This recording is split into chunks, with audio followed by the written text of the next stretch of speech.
All right. And we are back with MILIVE, your daily nutrition talk show where we try to tell you how to help you,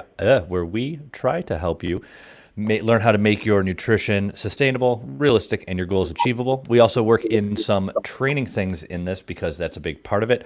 And today, Brad and me are joined by Dr. Michael Stair. Does Michael make you feel weird, or is it just Michael? Feels like I'm in trouble.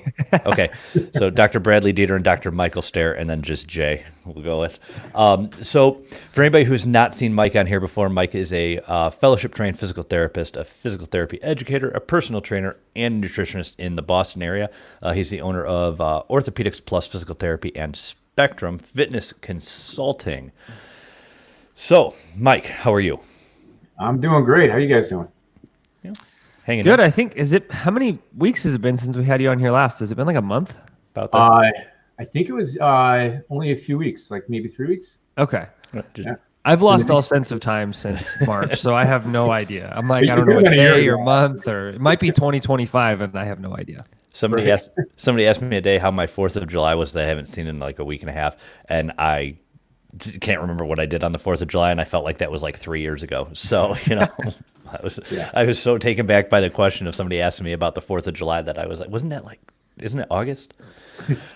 So today we're just gonna jump right in it, and we're gonna talk about shoulder injuries. So that is something that Mike and I were talking about. He's been presenting a lot on it lately, I believe, and figured why not talk about it with everybody else. So I think a good place to start is, what are the most common shoulder injuries and or reasons for that you see people getting shoulder injuries?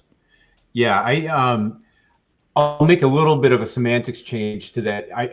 I think referring to the shoulder pain is key, because an injury seems to evoke the idea that there was a sudden incident and then all of a sudden my shoulder is a problem.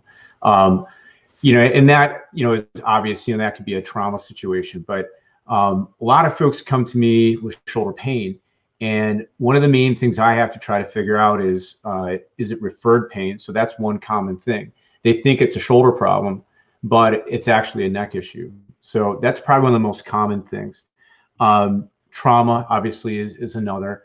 Overuse is probably the other category I'd see, where it's just a mismatch between the activity they're doing and their capacities that they have. I'd probably say that poor shoulder mechanics is another reason for injury. And probably a less commonly appreciated one, but one that I'm seeing because I see a lot of spine issues as well, is chronic nerve hypersensitivity. It's not that their shoulder is damaged and that's what's causing their pain, but rather they've had chronic or years worth of trauma to it. So normal stimuli is enough to cause the sensation of pain. But the ones I think I most commonly are helping people with, in terms of people that go to a gym and they experience shoulder problems or pain, it's probably when it's due to overuse or poor shoulder mechanics. Those are probably the two most common things for people who are fit or trying to work out and they're getting stuck. That's usually the most common ones that I see. Okay. Yeah. And the overuse one, I think, is the one that sneaks up. Do you think that one sneaks up on people more, or the improper mechanics sneaks up on people more? Yeah, it's hard to delineate the two. I would probably say that it's probably, as you mentioned, the overuse scenario. It's and that's harder to diagnose as a patient, to be able to articulate, hey, this is what's causing my shoulder. I've been doing this or that. When it's a mechanics issue, usually they can pinpoint it to certain movement. Every time I'm pressing, or whenever I do overhead press, or whenever I'm doing a certain form of upright row or so, or cleans, I think that's more obvious to them. But the overuse is the thing that stumps a lot of people. I've been doing this same workout for 2-3 years. All of a sudden, my shoulder's starting to bother me. What gives? So I think whenever I see whether it's a mechanics issue or an overuse issue, the first thing I do is just look at their general workout structure. More often than not, and I had just this case 2 weeks ago, she reported what her workout routine was, and it looked fairly normal. You know, there were some pushing exercises, some pulling exercises, leg exercises, a total body routine. She does that 3 days a week. Looks normal. And digging in a little bit deeper, she told me she's also doing a boot camp. And during a boot camp, she's doing, you know, burpees, she's doing mountain climbers, you know, every version of plank you can imagine, kettlebell swings. And then she does a bar class. And during the bar class, they're doing these oscillatory movements with weights for prolonged periods of time.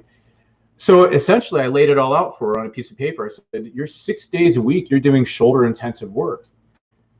We don't have to go into the unique mechanics of your shoulder. The first thing to do is you're overloading the shoulder. We need to modify that. So I think that's probably the most common thing that trainers and therapists alike can spot.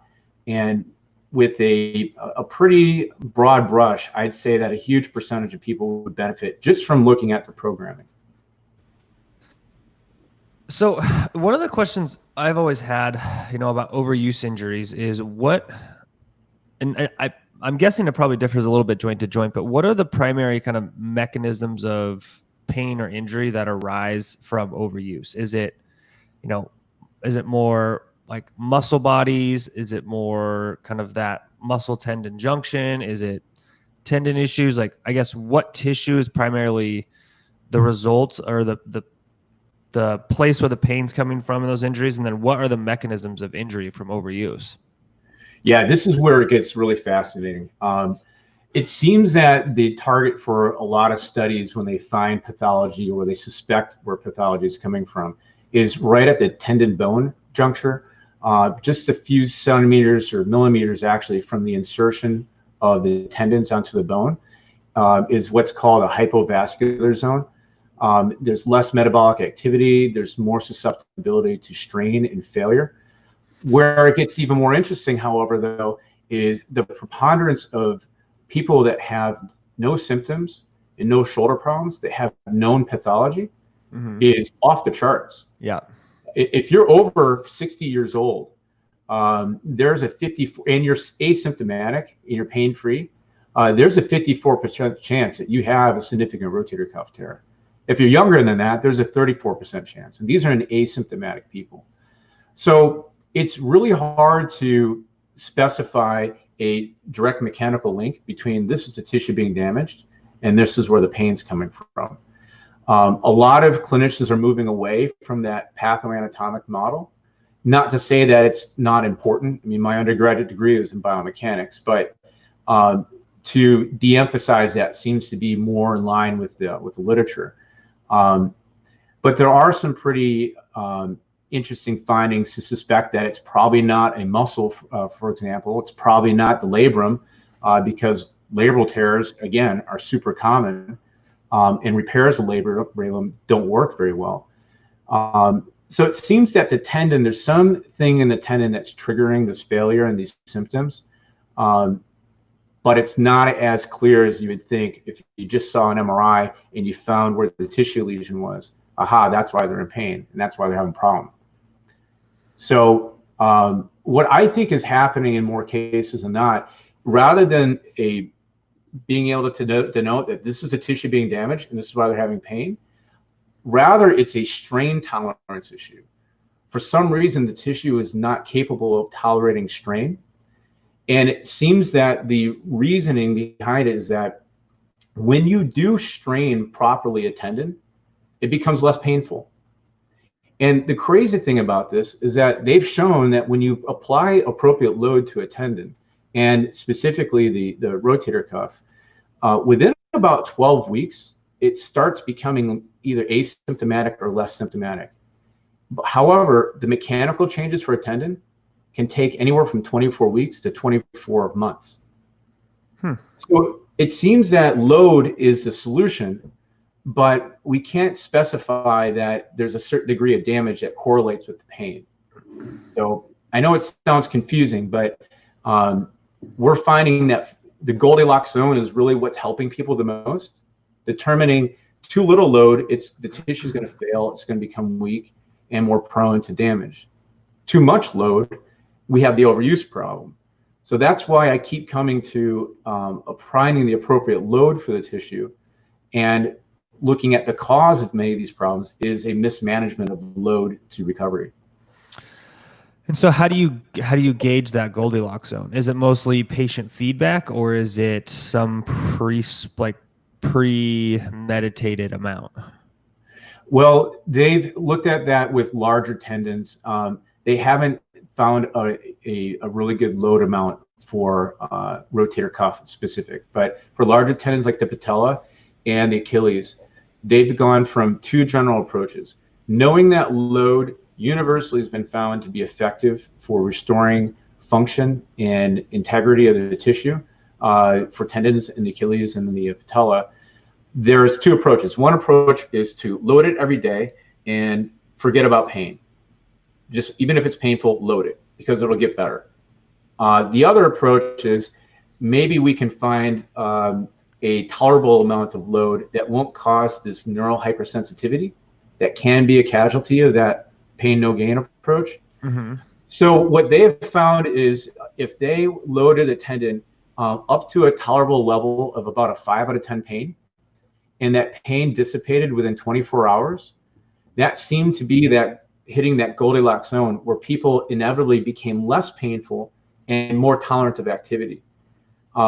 Interesting enough, they also compared loading it 3 times a week for like 3 sets of 15 versus daily, and they found it 3 times a week did just as good as daily.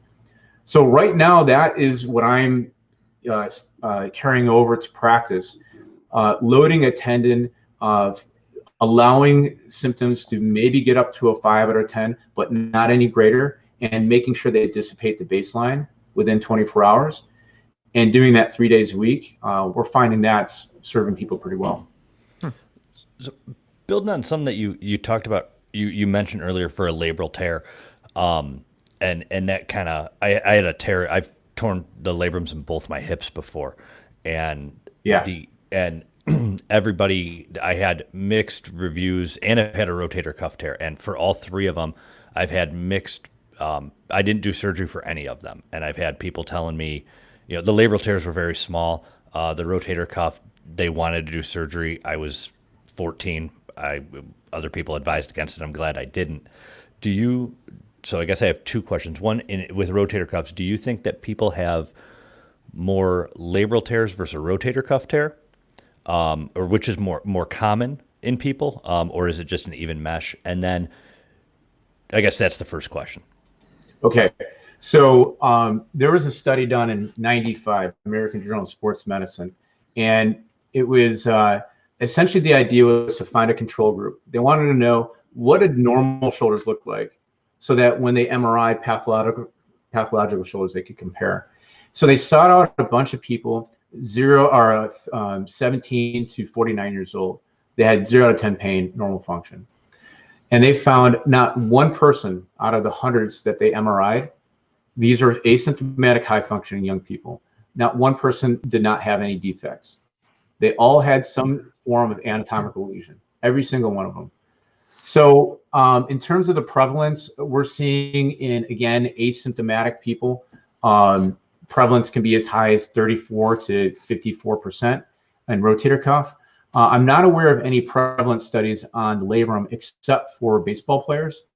And I believe those who are 30 and older, it was something like 100%. I mean, they all had some type of fraying, some type of tear.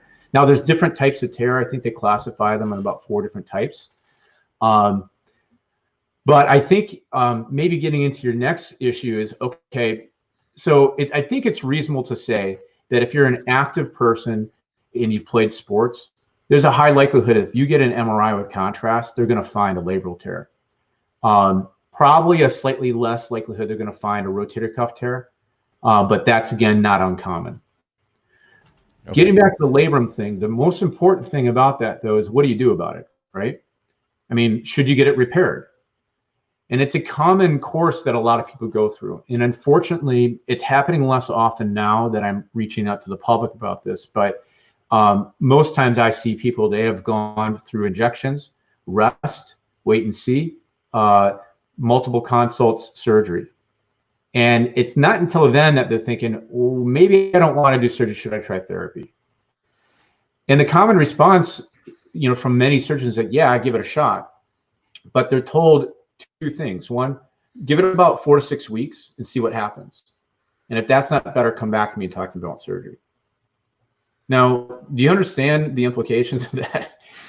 So there's two huge problems. One is the assumption that you're going to fix something in 4 to 6 weeks.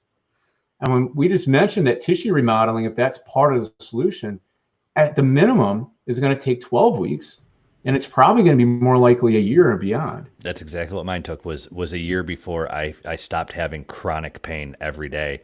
And it was, and I did my own therapy. I mean, I talked to a couple people, and then I worked out and progressively just lifted heavier and built up muscle and repaired it again. I mean, I think I took 5 months off any type of physical activity because I couldn't even walk. It hurt so bad to stand. I would walk I'd stand.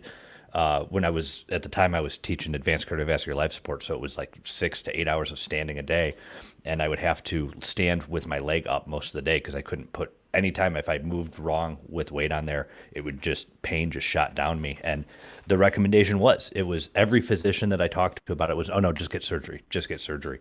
And the more I talked to physical therapists about it, it was, well, maybe, do you have to be repaired right away, or can you take the time, heal, recover, and then work on prevention so it doesn't happen again?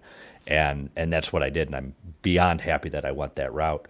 Do you think, and my second question to this was, do you think that people go for rotator cuff injuries, do you think they go the surgical route way too much? And is there anybody, is there a criteria where you need surgery, let's not even try therapy, go right to surgery?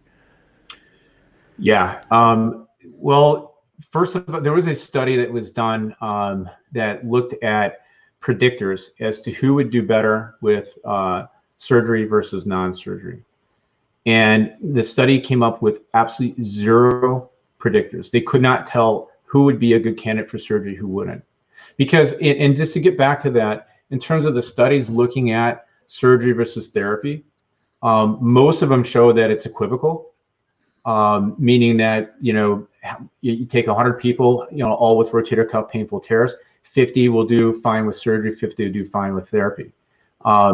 So there's not great evidence that one's better than the other. So just like any clinician would see that and say, okay, that's when you take 100 people, but what about that one person in my clinic? How do I delineate whether they would have done better with surgery or they would have been done better with therapy? So this study tried to look at that, and they found the only factor, they looked at demographics, they looked at exam findings. There was only one factor that predicted whether they do better with surgery versus therapy. And it was patient expectations. If the patient expected to do better with therapy, they did better with therapy. If the patient expected to do better with surgery, they'd be better with surgery. So I think that's a pretty interesting thing. So to answer that, we're not able to predict who's going to be a better candidate. That being said, it seems that younger people tend to have, and traumatic tears tend to do better with surgery. So they've seen people cross over from, doing conservative care to surgery. And the ones that did cross over to surgery ended up doing better. But we still can't predict that because a huge percentage of people, again, have tears and do better with therapy. One other really interesting thing, though, to bring up about this is that there was a study done, and I'm actually was just working on the presentation, so I think I'd have it up here, where they looked at people that had surgery, and they had amazing outcomes. I mean, they're throwing baseballs again. They're doing overhead lifting again. And to give you an idea how rare that is after rotator cuff repair, I think only 26% of major leaguers that have had a rotator cuff repair go back to playing baseball again. So wow, that's low. Holy given cow. that, I believe it was Abta et al., World Journal of Orthopedics, 2015, found that when they looked at people that had amazing outcomes, they wanted to look back at the surgery, at the MRI, to see the tendon and see well, what type of suturing did they do? What type of surgery did they do that made their outcome so great? And they found 20 to 30% of them torn. So the repair had actually failed, but they had amazing outcomes. Is that, do you think that's more of a placebo effect with them? I don't know if it's placebo. When it comes to labrum, yes, and I'll get into that one. That's pretty interesting. But I think what it does is it comes to the forced rest and the forced rehab. Because the only thing unique about all those cases was that they all did rehab and they all had a protocol where they had to be, in relative rest in a sling. So, I mean, I know people that had rotator cuffs that were bench pressing the day before they had surgery. So maybe it just validated their need to scale back the amount of overuse, or the amount of irritating activities they're doing, allowed it to go through the early repair inflammatory phase, and then they gradually loaded it according to the protocol. Maybe that's why they did better. Okay. Do you think that, I know you said that it's they don't have very many predictive things on where you should go to. Do you think that age plays a part into it? If we have an 80-year-old person who has a rotator cuff injury, is obviously there are considerations. They might not be able to go to rehab. They might not be able to do that. But assuming that all things are equal, they can get to rehab. They are capable of doing rehab. Do you think that age plays an outcome in what the recommended treatment would be, or is it more the severity of the tear? I think age is more so than severity of tear. Severity of tear does not correlate with the amount of pain that somebody's in, and doesn't necessarily correlate with the outcome from surgery. So age is definitely a factor. I mean, your glucose or your proteoglycan content and extracellular matrix changes. Your ratio of type 1 cartilage and type 3 cartilage is far weaker changes. So yeah, I think age is a factor with that. The younger you are, the more resilient you're going to be. You're going to have a better recovery from a surgery if you go that route. Interesting enough, they're finding smoking is a big factor and obesity is a factor in your ability to recover and regenerate tendon. So given that's the source of the surgery and assumingly the source of their dysfunction, I think, yeah, that is a factor. I want to get back to the labrum thing that you mentioned, though, too, because you mentioned, is it possibly a placebo? So there was a crazy study that was done. I believe it was 2017, Schroeder et al. And it was in the British Journal of Sports Medicine. And the cool thing about it is that they included a sham study, which for those who aren't familiar with that term, that's essentially you have one person that goes in and is told, well, actually, you have three groups of people.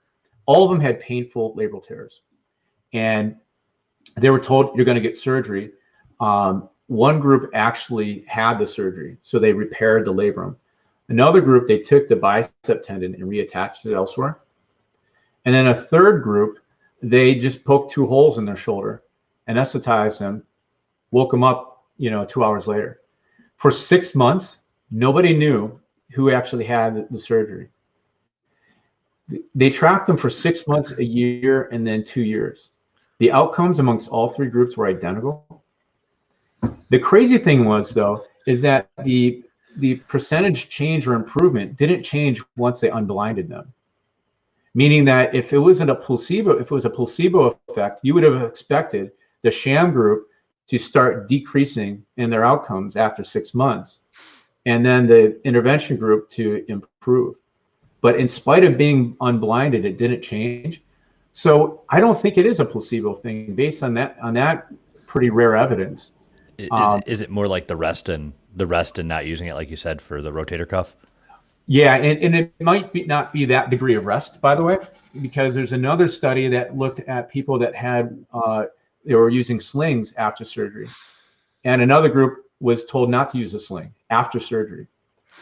At 6 months, the non-sling group had less pain and better range of motion. After a year, it didn't matter. So I think it's what I like to use the word relative rest. Again, hitting that Goldilocks zone. Complete immobilization is always a problem. Too much use is always a problem. I think when people have the threat of the severity of a surgery, they start respecting pain more. they start respecting it, the tissues more. They're not as careless. They're monitoring their loading a little bit more, a little bit more. I mean, drastically more. And again, I think that is the unifying theory behind all of this. It's just when people start tailoring the load according to their pain and their abilities, then they start thriving. Yeah, no, that all makes sense. So, Mike, you've had a few surgeries. How have you made the decision to rehab things versus, have surgeries kind of on your own injuries? Like, what's been the deciding factor for you? I've actually only had 2 surgeries, Okay. and they were thrusted upon me. One was I was immobilized without being able to move my leg with my kneecap and my thigh, and I had a completely detached patella tendon. So yeah, there's no choice in that matter. The other was a fracture on an elbow. So trauma is a in frank trauma. It makes the decision really easy. But here's how I guide people to the surgery thing, because I don't want to give the impression that I'm against surgery. I deal with a lot of post-operative, patients that do amazingly well. And sometimes I'm actually the one that's encouraging them to pursue it. Here's how I guide them in general, regardless of whether it's a shoulder issue or anything. Exhaust conservative care. And what I mean by conservative care is avoid the thing, or not avoid, minimize or modify the thing that might be provoking or irritating it for a relatively short period of time. Get yourself in as great a health as possible. If you go into a surgery and you're not healthy, your outcome is not going to be great. I don't care how good the surgeon is. Mm-hmm. So if you're overweight, lose some weight. If your diet is off, change it up. If you're sleeping like crap, change that stuff up. Because everything is going to be magnified massively after that recovery. I have people working on getting their legs super strong before they go in for rotator cuff surgery. And people are like, what does that have to do with it? Go ahead and try to get out of bed or off a chair if you got weak legs without using your arms. And now you have a rotator cuff issue. You're bed bound. You're going to be sitting in a chair all day. So I try to go for that. And then I tell them, this is how long the surgical recuperation is going to be. So for a rotator cuff, we're looking at about 12 months is when you're starting to say, okay, I'm glad I did this. About 3 to 6 months, you're thinking, why the heck did I go through this? I am miserable and I'm not as good as I was prior to the surgery. Right around 6 months, people are starting to see the light. And about 12 months, if they've done everything right, they're like, okay, I'm glad I did this. Not always, but if it was a good decision for them. So I tell them, rehab is going to take you 6 to 12 months anyways. So what do you have to lose? Try conservative care. Give it 3 to 6 months, and you should start seeing that there's some benefits. If you don't, and you've tried everything that you can, then you go into surgery a far better candidate, because mentally you're prepared for the risk of it. You're not going to be second guessing yourself when you go into the OR room. Physically, you've, as best as possible, modified your habits, addressed the motor control impairments, got some of the ancillary issues and adjacent tissues stronger. So you're just going to make yourself a better outcome for surgery. So I look at that as not a 2 different paths, surgery or rehab. I look at it as the same path, and you might end up veering to the right, or you might just keep going down the road. So that's usually how I guide people with that. And I think people appreciate that, because there's risk and some big issues with these surgeries. That completely makes sense. I mean, you didn't even guide me, and I appreciate it. So I think that we're on I think that's a fantastic approach. And I don't think you hear people say, oh, well, try rehab, try this, and then do surgery. What do you have to lose? Pardon me.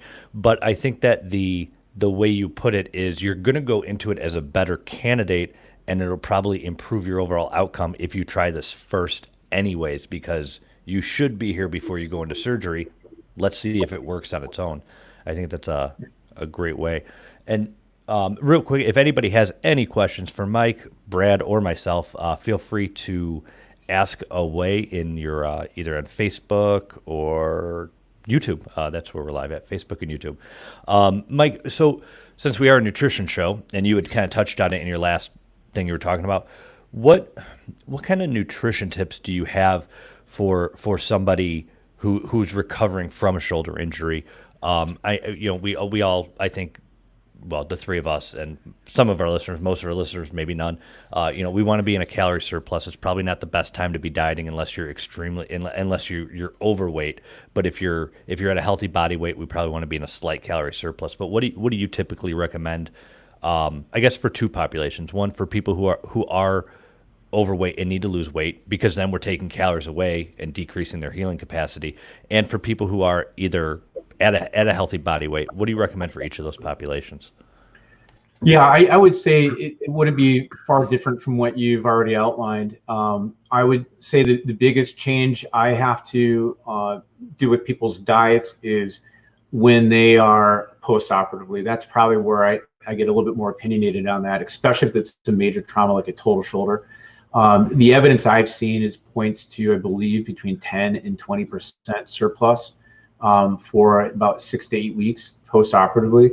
The reason why I have to mention that a lot is because most people think they need to do the opposite. I'm going to be so sedentary. I'm not, doing much exercise, so I need to really cut down. For the rest of the population that's, overweight, for example, and they have a shoulder issue, again, it's not too different from what I tell anybody that I'm trying to help them get healthier. Part of getting healthier is going to be getting more active, getting stronger. One of the casualties, as we all know, when you cut calories is a loss of lean tissue. Lean tissue is certainly something we want to preserve as much as possible, especially in rehab.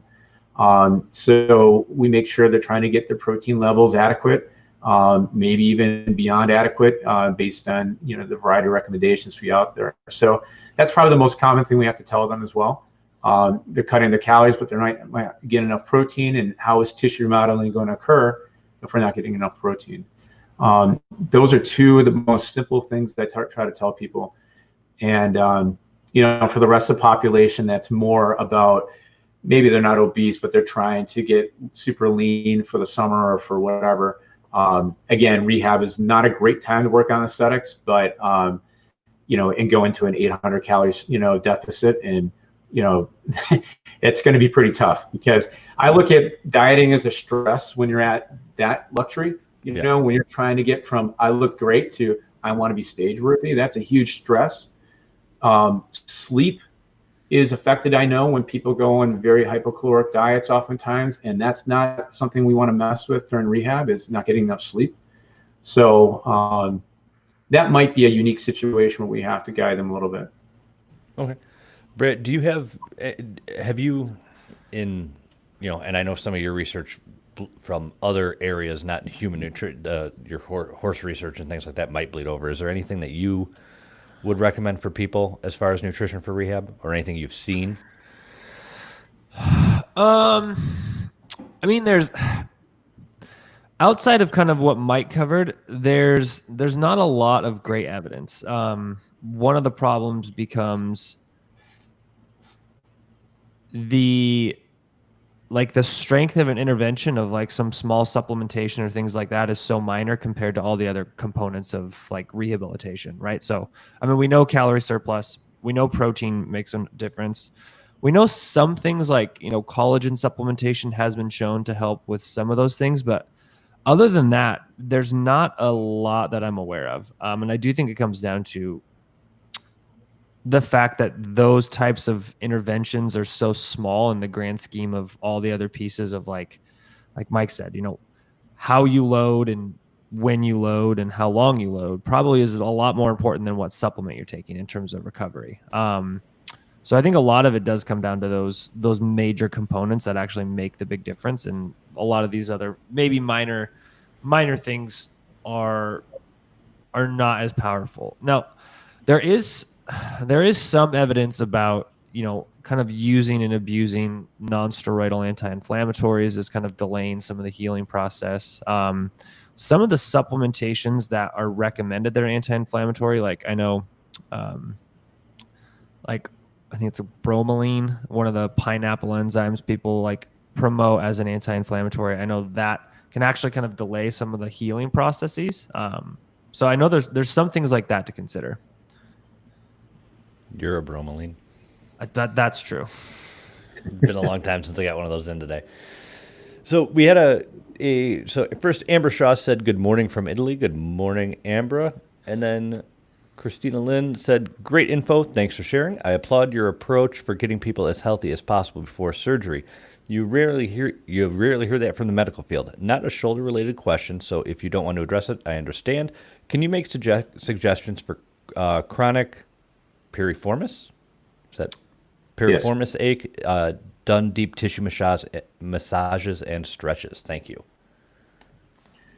Yeah, if you guys don't mind deviating to that, I go right ahead. Some opinions on that. I personally believe that is a way overdiagnosed problem. The piriformis is one of 6 lateral rotators of the hip. The reason it's often targeted, if you look at the anatomy, it's like taking all your fingers like this and saying this is the one that's the problem. I mean, it's hard to say that it's not the gemellus or the obturator. Why the piriformis? The reason it's targeted often as a diagnosis is because in about, I think, 20% of the population, the sciatic nerve will pierce through the piriformis muscle.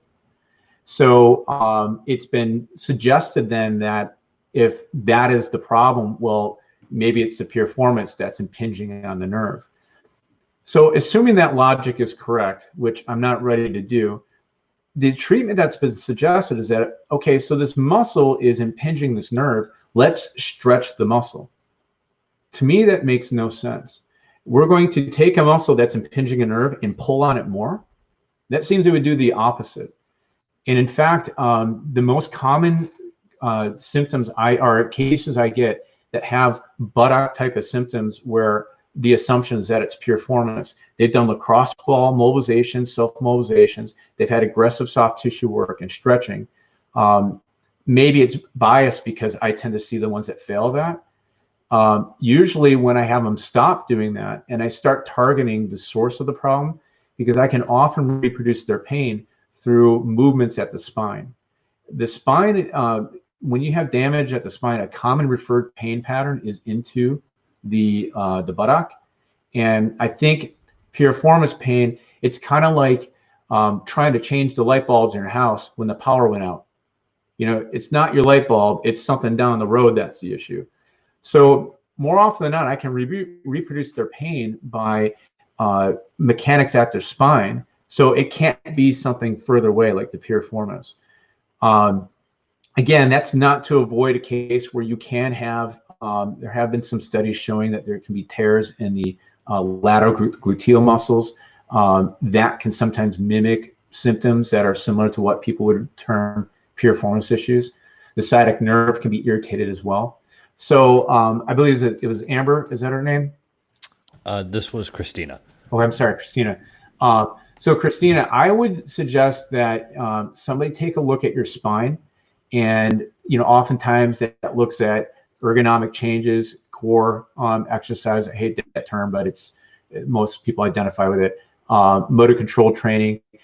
Look at that. Obviously, look at your old general exercise program too. See if there's anything off with your technique. But start snooping around at the spine. I always want to rule out the spine is not the cause of that before I assume it's a local problem. That was I was not expecting a talk on that, but I really like that. So thank you for that, Mike. That was really interesting. The Sheila had asked, she said, this is fascinating, but my internet keeps cutting out, crying, pouring tear, crying face emoji. Is this going to be available to rewatch later? Yeah, Sheila, this will be on, you can go right to YouTube, macrosinc.net/YouTube. Also, view the replay, or you can go to macrosinc.net/podcast or any of your podcasting provider that you listen to, and just search for MILIVE, and you'll be able to listen to this on the podcast. About a week, Brad? Yep. Yeah, we're about a week behind on pushing things out. Yep. Or you can go right to our Facebook page or the group, and they're all in there as well. Perfect. So, Mike, is there anything that you wanted to cover today that we did not? Yeah. So I was thinking about this earlier, and I've been doing this poll, and I'll ask you guys first. I've been doing this poll, through all my seminars I've done, and every time I've gotten the same response. But I'll ask you guys because you guys, do you guys both, and you guys have shoulder problems right now? Yeah. Okay. Not chronic, but yeah, they come in and go. All right. I mean, not like you're going to be the typical, shoulder patient, but what do you think is the number one thing that reproduces or causes shoulder problems in people that have shoulder pain? The activity that they complain the most of that triggers their pain? Sleep. Yeah, I would say for me, it's if I sleep wrong. Yep. 100% of the time, that is the answer I've got. Is sleep. So I have a theory on this, and I've done a little research to try to validate it, but I still don't have perfect evidence on it. Have you guys seen somebody after they come out of surgery? They have those pillows underneath their arm, those sling. Yep. Yep. All right. So when I tore my rotator cuff, I was back to throwing baseballs before I could sleep at night. It just didn't make any sense to me. The only thing that started triggering my shoulder again is when I started getting on airplanes. If I had to sit in the middle seat, I mean, I'm not a huge guy, but I'm 200 pounds. If I have to keep my arms like this, after an hour or two, my shoulders would be killing me. I couldn't press the next day and whatnot. So I went back to the literature on the slings. The reason why they started using this abduction pillow is because they found that when your arm is at 0 degrees of abduction, your blood supply to your rotator cuff significantly goes down. They also found that when you put your arm elevated about 30 to 25 degrees abduction, it reduces the tensile load by, in one study, they showed 34 newtons less. Another study, they showed 42 to 56% reduction in load on the supraspinatus tendon when you're up here. Now, how do a lot of people sleep?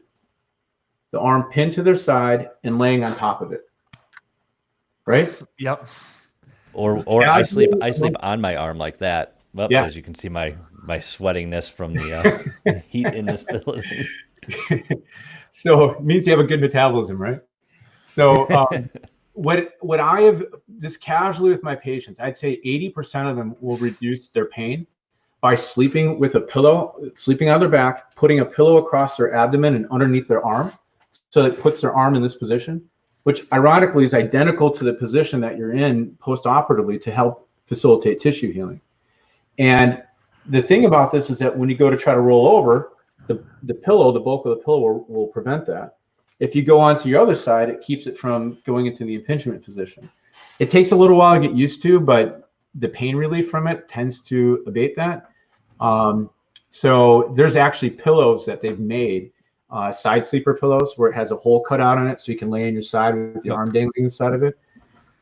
That's probably one of the most effective things that can tell people that are having chronic shoulder issues that doesn't involve doing any work at the gym. So again, it hasn't been a carried out study, but it's got some decent physiology behind it as a reason why. That is very interesting that everybody says sleep. Yeah. Because like the two chronic pain problems that I get is a shoulder from like a long time ago injury will like flare up if I sleep wrong, and then my back. Like I haven't hurt my back lifting in probably 12 years, but whenever I do have back pain, it's from sleeping weird. Yeah. Yeah. That one kind of blew my mind. I thought I was like nobody says sleep, and then I said sleep, and there it was. I thought I was kind of an outlier on that it's kind of just a weird thing, but the more seminars I've done, I think we've had over 1,000 people in 2 years at this seminar. Every single time I ask it, it's just, we have the polls every time. That's the number one factor. So kind of on that vein, ergonomics is people who spend a lot of their, people who maybe have chronic low back pain or things like that, or these chronic piriformis issues that they think they have. What are things you can do from like sitting at your desk all day perspectives to kind of help abate some of those things? So they've looked at special chairs. They've looked at stand-up desks. My favorite thing to do, and this annoys people so much because of the simplicity of it, is just get up and move as strictly as possible. I don't know if you've heard the notion that sitting's the new smoking thing. Yeah. I looked into that claim. It's not quite accurate, but it is enough to give you some suspicion that it's probably not a good idea to sit all day. When it applies to the back, the disc doesn't have a blood supply. So the way it gets its nutrients is through passive diffusion. And that means that requires an intermittent force gradient. So that's why it's very rarely, and you just mentioned this too, it's very rarely the intense amount of load that causes back problems. Rather, it's the chronicity of a stagnant position. And that happens through prolonged sitting. The load at the spine is much greater in sitting than it's standing. And it's static. There's not an intermittent force. So the simplest thing is to get up as frequently as possible, change positions as frequently as possible, and deload. Just like this. Just do a little bit of traction. You don't have to go into a full dip, but just putting some pressure through your arms intermittently to take off the weight, on your spine, and do that frequently. Both from a neurologic and from a physiologic standpoint, I find that has a lot of good reasoning as to how we can mitigate some of those problems. So in order of importance, again, I get up frequently and deload frequently. Could you sit with proper ergonomics? I don't think there's a lot of great evidence anecdotally. I find when people sit on their thighs versus sit on their sacrum, it tends to orientate their pelvis more neutrally, and it's much more easier to sit upright. I don't find many people can sustain that for more than 5 or 10 minutes. So that's why I don't harp too much onto that point. I think you can get in any position as long as you're not there for too long. Yeah, that was interesting. You're just full of little great tidbits today. I like that. It also makes me feel. All of it makes me feel a lot better that these things that I'm doing to relieve pain or just feel more comfortable aren't abnormal, and other people do them too.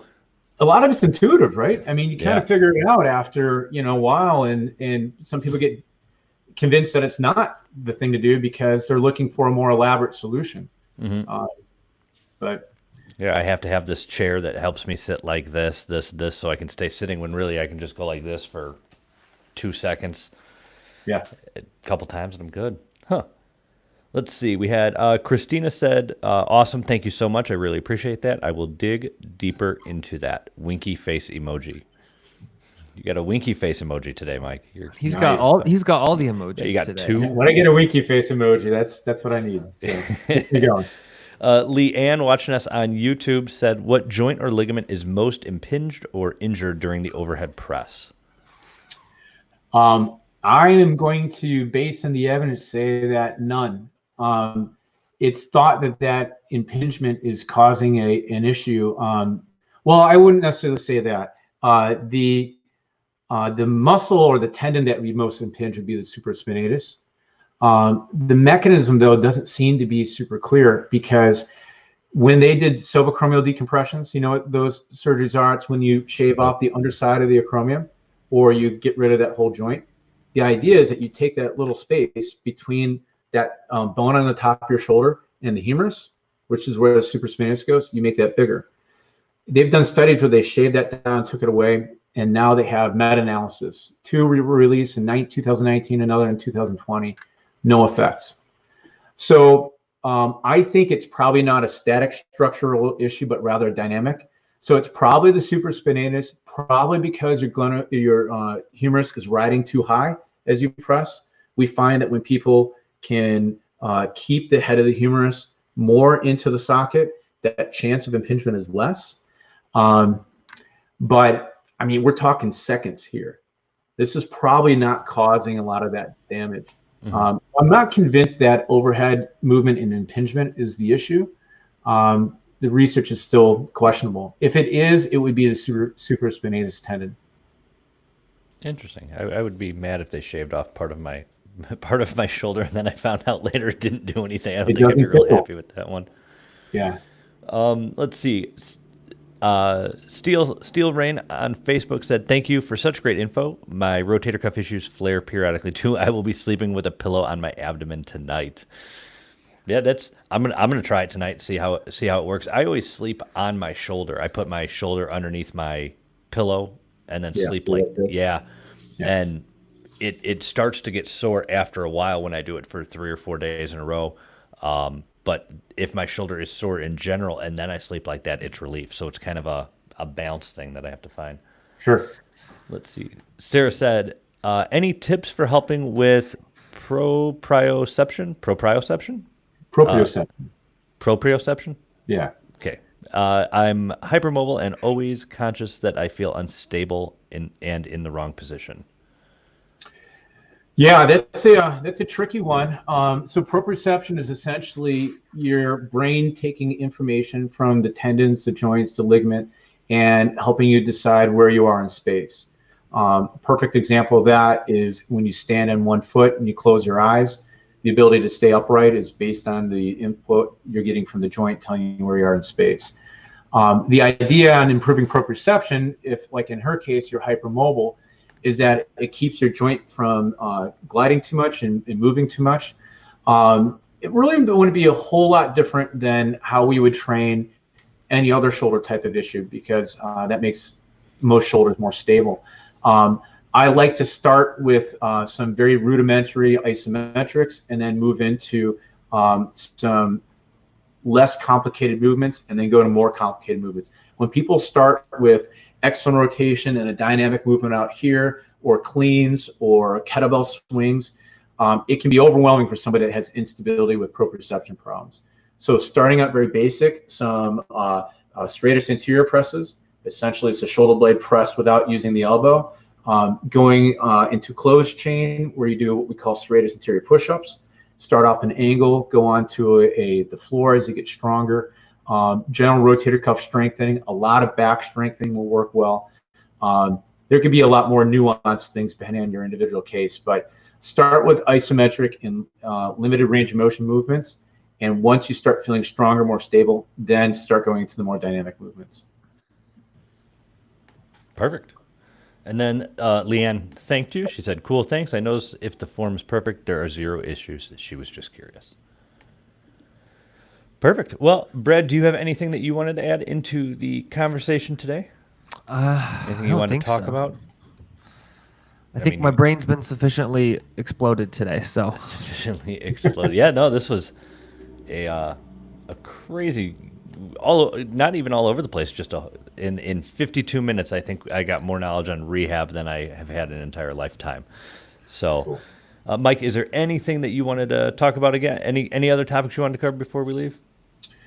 I could go babbling on forever. So I'll let you guys guide that ship. So for anybody who's looking to get a hold of you, what is the best place for them to visit you, Mike? Probably my spectrumfit.net website.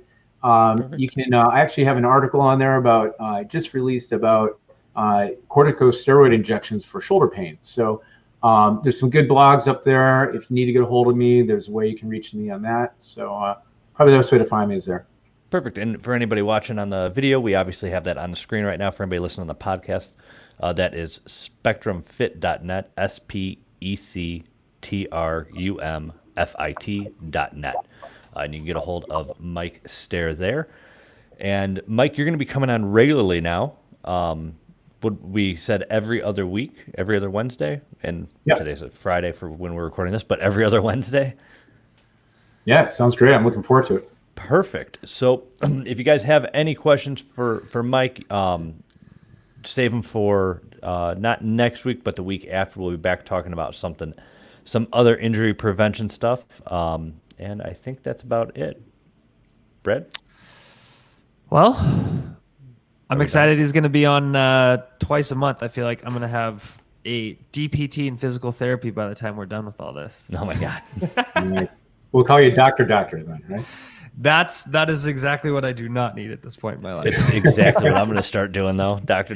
Brad. Dr. Brad. Oh, God. I can't wait till we go out to eat next time and we make a reservation. Can you make the reservation for Dr. Brad Dieter, PhD? Oh, doctor? My God. Let's not do that. All right. All right, guys. Well, thank you for tuning in, and we will see you next, or you'll hear us next time. We don't see any of you, I guess, so we won't see anybody next time. You'll hear us next time. You'll see us maybe or hear us next time. All right, everybody. Take care.